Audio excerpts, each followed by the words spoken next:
Hey everyone, welcome to biology eighties.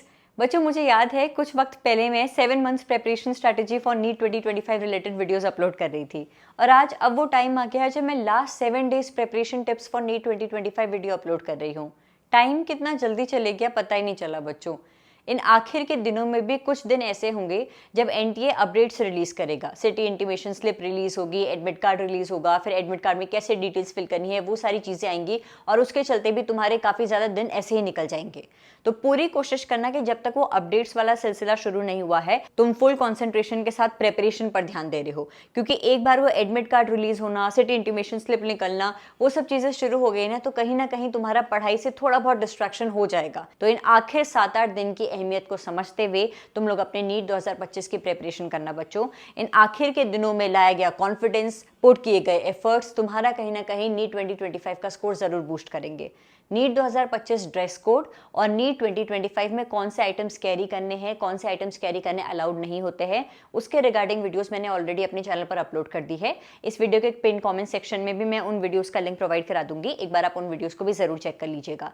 इन आखिर के 7 दिनों में आपको किन चीज का ध्यान देना है ताकि आप लोग नीट 2025 एग्जामिनेशन डे में अच्छा परफॉर्म कर सके, उसके बारे में आज के वीडियो में आप लोगों को बताने वाली हूँ।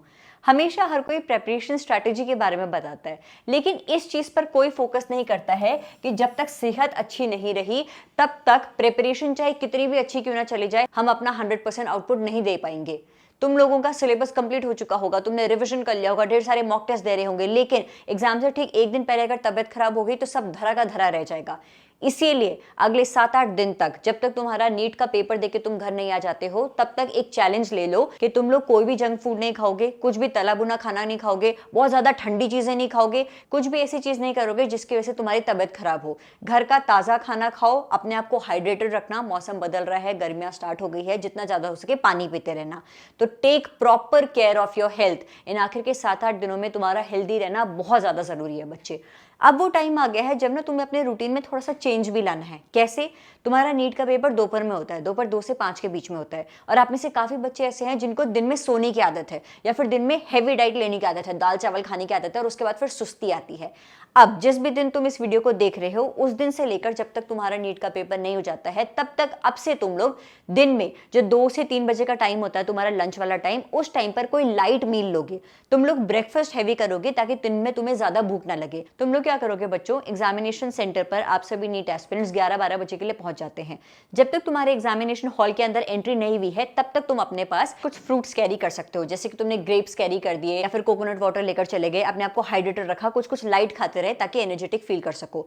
तो दिन की तुम्हारी मील थोड़ी सी लाइट जाएगी। और अब से दिन में सोना तुम लोग बंद कर दो जब तक तुम्हारा नीट का पेपर नहीं होता है, क्योंकि अगर तुम्हें दिन में सोने की आदत पड़ गई तो नीट के दिन भी तुम आलस में ही फील करोगे और तुम्हें सुस्ती आती रहेगी, अपना 100% आउटपुट नहीं दे पाओगे। तो अगले 7-8 दिन के लिए थोड़ा सा रूटीन में चेंज लाने की जरूरत है।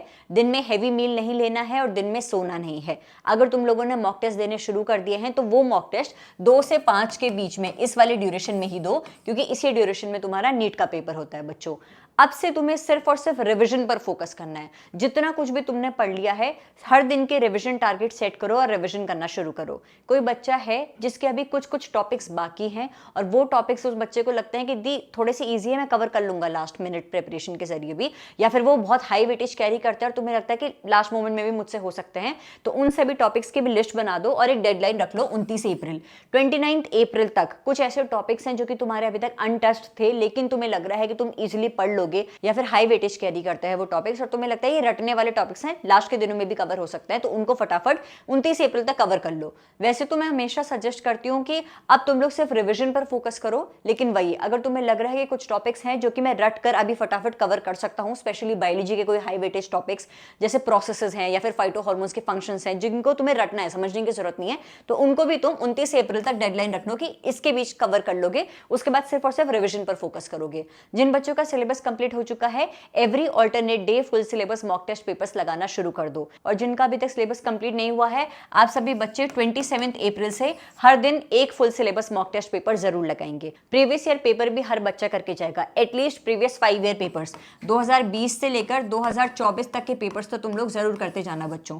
इसके अलावा जब मॉक टेस्ट दे दिया है, पीवाईक्यूज कर लिए हैं, देखो कि कौन कौन से क्वेश्चंस गलत हुए हैं, वो पर्टिकुलर क्वेश्चंस जिन टॉपिक्स से पूछे गए थे उन टॉपिक्स को रिवाइज करना। तुम्हारा स्कोर क्यों अच्छा नहीं आ पाया, उसके लिए मिस्टेक एनालिसिस जरूर करना, जो जो गलतियां हुई हैं उनको नोट करते जाना, ताकि वो गलती तुम एग्जामिनेशन डे पर ना करो। और आखिरी चीज, इस टाइम पर बच्चा बहुत ज्यादा स्ट्रेस्ड फील करता है, बहुत ज्यादा टेंशन में रहता है कि यार क्या होगा, पढ़ तो लिया है लेकिन उस दिन अच्छा कर भी पाऊंगा परफॉर्म या फिर नहीं कर पाऊंगा। और जिन बच्चों का सिलेबस कंप्लीट नहीं हुआ है वो सोचते हैं कि जो मैं छोड़कर जा रहा हूं कहीं वहीं से ही पेपर आ जाए तो फिर मेरा क्या होगा।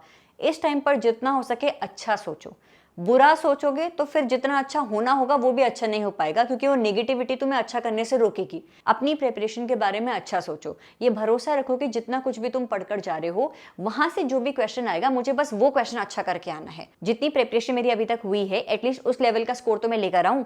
तो जितना हो सके पॉजिटिव रहना, काम रखो अपने माइंड को, डीप ब्रीदिंग करते रहना जब भी तुम थोड़ा पैनिक मोड में चले जाओ, और रिविजन करते रहो, मॉक टेस्ट देते रहो, क्वेश्चंस प्रैक्टिस करते रहो और एनालाइज करते रहो कि तुम्हारी प्रिपरेशन का लेवल अभी कहां पर है।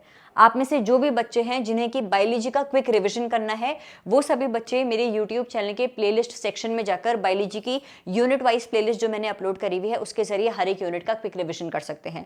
जो बच्चे हैं जिनके हाई वेटेज टॉपिक्स कवर नहीं हुए हैं, बायोलॉजी में हाई वेटेज टॉपिक्स में सबसे पहले आती है जेनेटिक्स एंड एवोल्यूशन यूनिट के हर एक topic, transcription, translation, DNA fingerprinting, lac operon, Hardy Weinberg principle, इन सभी रटने वाले टॉपिक्स को डिटेल में समझने के लिए मेरी जेनेटिक्स एंड एवोल्यूशन की डिटेल एक्सप्लेनेटरी वीडियोस आप लोग देख सकते हैं बच्चों।